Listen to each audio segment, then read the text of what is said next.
All right. Hello, everybody. Happy Wednesday. David E. Taylor, you're a piece of shit. All right. We're going to talk here just about 15 minutes, guys. All right.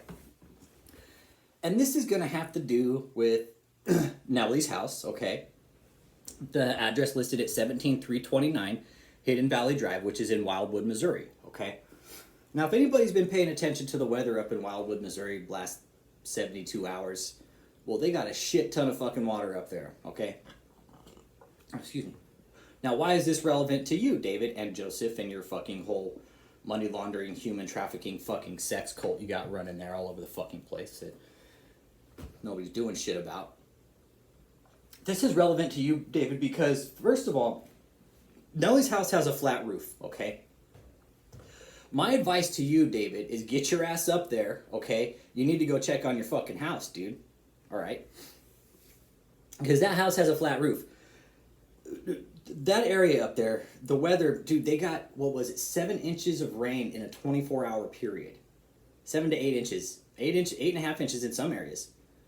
That equals feet when it floods. And it did. It fucking flooded up in Chesterfield, Wildwood area. All that whole area where David bought all those fucking houses. You know, I honestly hope that only his houses flood. I do. And I'm thinking, he probably isn't carrying any kind of fucking homeowner's insurance on that house, David. You're too much of a fucking cheapskate to do it. So check it out. We know from the pictures that we've already seen of Nelly's shithole house, okay? That house, all right?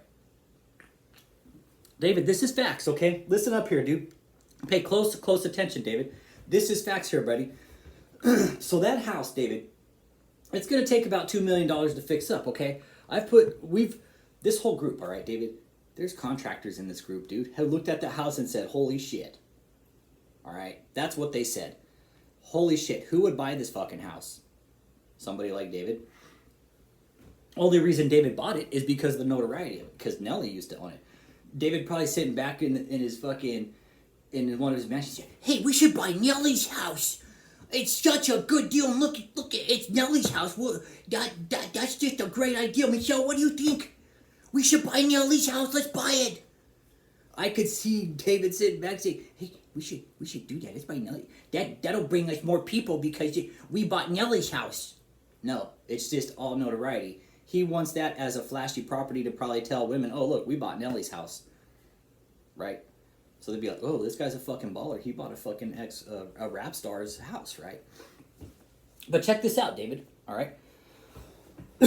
Check this out. I looked up the information. Nelly had a tax lien put on that house, all right? Check this out, David. And Nelly, being the sack of shit that he is, all right, what he did was he took a fucking bulldozer and bulldozed the pool. All right? So not only now, if there's that much rain up there now you got to fucking clean out that pool now, okay? Which it's got feet of water in it, not inches. It's got feet. It most could possibly have fucking washed out because it's fucking destroyed. Who knows? But Joseph and David, I recommend you guys get up there real quick and you guys go check out that house, man, because it's probably fucked up. And here's the thing. What happens on those houses when it's a flat roof, and like from what I've researched and shit I did was that that house needs that house needs so much work. And even now, okay, check it out. Now that it's rained and got even more wet, right? Now think of if they have insurance, okay? If they have homeowners. If they're carrying homeowners on it, okay? Homeowners is going to have a fucking field day with this one because I'm pretty sure there's already mold in that house.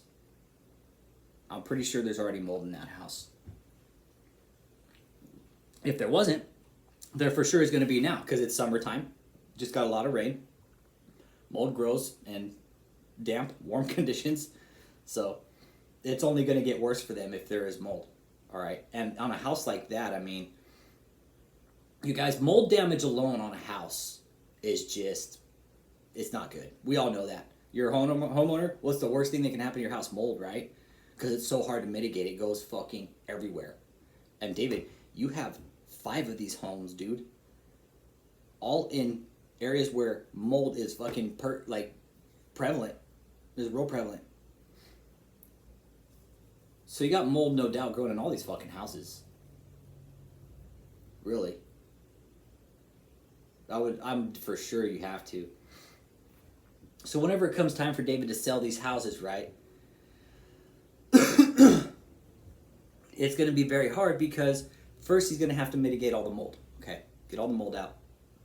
And even on small projects, that could cost you $5,000-$6,000 for small projects. Now, on projects like where David's at with those mansions, you're looking at, you could probably go $500,000 into mold mitigation. Not to mention if there's cleanup, right? Okay, now say just to mitigate the mold, say you got to fucking rebuild a whole wall because it's just fucking totally moldy, right? Right, David? You do you know shit about this type of thing, David? About contracting work when it comes to mold and walls and all that shit about insurance? No. What David, I think, is going to try to do is try and scam insurance on this one. If they have insurance. I would like to think it'd be really hard to insure that house with the condition it's in. Your insurance would come in and be like, yeah, we're not going to fucking insure this house unless you guys fix all this shit up first. That's what I would think. That's what I'm thinking. There's no way an insurance company would write a policy on that property without it being fixed. So yeah, they're not carrying homeowners insurance on that house. So now you got a pool that's been bulldozed. Now it's going to be flooded out because of all the rain, David. Okay, and that's David. Dude, this is just. I know the house is on a hill and everything, but if everybody looks at the pictures on that property, that pool is at a fucking slope right at the bottom of the fucking house. Not a good area for that pool. And whatever they're gonna do with this house, I mean, I have no fucking clue. It was a money dump. It's a money pit, you guys. It really is. And just talking about this, it's kind of funny. Like I hope that house is fucked up. I hope they have to put a lot of fucking money into it. I really do. I want them to dump as much money as possible into that house now. They're gonna have to. I guarantee it now that it's fucking rained that bad up there. I guarantee David, Joseph, Michelle, all you guys, you're gonna have to dump a lot of money into that house to sell it. Guarantee it, man. Guarantee it. Unless a big investor wants to come in with the money and buy it, but I don't know, man. I don't know. So that house, you guys, that money dump property used to be Nelly's, okay? Got put a tax lien on it because Nelly didn't fucking pay his taxes. Go figure. Look, Nelly, David, fucking two degenerates, okay? Not paying taxes. David's not paying taxes. So I'm thinking it's not going to be long either until they decide to put a tax lien on that house also with David. They bought it for... I think they bought it for a little over asking price. I can't remember how much they paid for it. But they bought in a seller's market, in an inflated market at that, really. And it's this I believe, all these properties is where the money laundering is coming into play. Like they dumped a lot of money into properties the last year and a half, 2 years, all during the pandemic when, like property prices went up kind of and hit, like they're at records right now. They're fucking ridiculous. I'm under the impression they use this, either David's dumb or they use this as a tactic to dump as much money into the properties as possible to basically dump their assets from whatever could be coming. IRS investigation, who knows, what the fuck ever. Because they are getting fraud filed against them, guys. This is how I do it. Anybody who's watching, I file fraud against them every Monday. How it has to be done. 2 forms, 3949 and a 13909. I send one out for David, one out for Michelle. The 13909, I put everybody on there. Names, phone numbers, addresses. Well, I don't put phone numbers. I just put names, addresses, tax ID numbers, and I send those out every Monday. One goes to Ogden, Utah. The 2 go to Ogden, Utah. The 3949s go to Ogden, Utah. And then the 13909 goes up to Dallas, Texas. So that's how those work. And this, hopefully, I hope, will trigger a fucking audit with the IRS. And the IRS, guys, check this out. The IRS has already revoked 1 tax ID number with this cult organization. Well, 2 actually. 2. Resurrection Media Ministries, okay, and Joshua Media Ministries. So 2.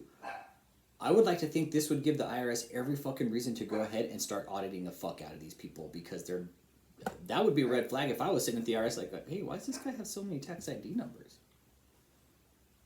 Why is this one organization have 4 different tax ID numbers? Anybody ever question that? I do, all the fucking time. I do. And here's another thing. I think we're not going to see David again ever. I really don't. Because he still looks like shit, okay? He still looks very, very shitty. And then when he signed off last time, he said, until next time. Bye-bye. Bye-bye. And it's like, okay, so that sounds to me, he's signing off. He's most likely going to have the Crypt Keeper run his cult bullshit now, okay? Which is Crypt Keeper being George Scott. And David's just gonna, like, what's his name from Game of Thrones? I forget his name. David's just gonna, like, eat his way into eternity, basically. That's what I'm thinking. He's gonna go back into hiding, and he's just gonna fucking become a glutton, a full-blown glutton. David, you are indeed, like, committing sins against the flock, dude. I don't know how much more clear we can be about it. What you're doing is straight out blasphemy, David. And you think you're being persecuted. Let's touch on the persecution here too real quick, David. Did God have big mansions? Did God have Bentleys? Did God drive around in Range Rovers and tell people to give the money for miracles? No, he didn't. He did none of that, David. Talking to you. Right here, David. Look at me, buddy. Okay? Right here. God did none of that. All right? God's word was free, actually. People gave willingly. God didn't say up there and fucking, hey, give me your money or else you're not going to receive these miracles. He didn't do that. Not once did God do that, David.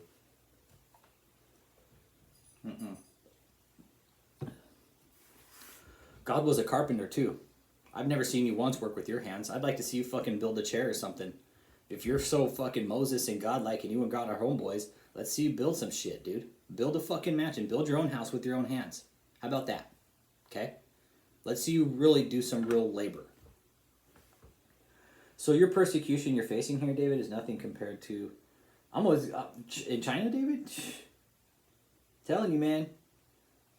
David, I'll buy you a one-way ticket, okay, to China, and I'll pay you $1,000 to stand on the street corner in China and start preaching your word of God. I'd like to see you do that. I'm sure anybody in the group would like to see you do that. You want to talk about persecution? They'll put you in a forced reformation camp, David. Put your ass to work. Then when you're not working, you're gonna be fucking reformed, religiously, forcefully. You'll be beat. They'll do really shitty shit to you. They'll show you what real persecution is. Okay, David, you're a heretic, is what you are. Okay, you're a heretic, straight up. And historically, David, if you've done your research, I have. I know what they did to heretics. They had this thing. Check this out, David. It's called a heretic's fork, okay? What they would do, look it up. Look it up. It's a real torture device, okay? Because I studied Dark Ages Europe, dude. Fuck, you want to talk about torture? And you know who was administering the torture, David? The priest. The priest was right there taking notes. Hey, what's going to work the best to force an admission? They were good at it, dude. Anyways, the heretic's fork, what it did, sat right here between your neck. What they'd do is they'd force your head back, right? And then they'd put this, like, it was really sharp, and they'd put it right here, and then they put it like right here. And then they'd strap it to your neck, and then they would bind you, right? So if you put your head down, you'd basically kill yourself. It was the coolest fucking thing. And it shows how it's worked, and it goes from here to here, and it's just like a bar, and it's like a really sharp fork on both ends, man. It's got two really sharp prongs, and they stick it right here, like under your windpipe, and then like right down here, like where the other part of your windpipe is. So David, you want to talk persecution, dude? We are doing nothing compared to what persecution really is, okay? So before you say we're out here persecuting you and we're racist, dude, we're just calling out your bullshit and exposing your scam. So, before you talk about persecution, David, check your history, okay? You don't want to fucking go there. I'll talk history with you all day, David, and what happens to people who were doing blasphemy back in the day. You got burned at the stake. They'd fucking boil you, fucking hang you, quarter you, name it, man. They got creative, David. There's a thing called the pear of anguish. They just stick it in whatever hole and fucking open it up.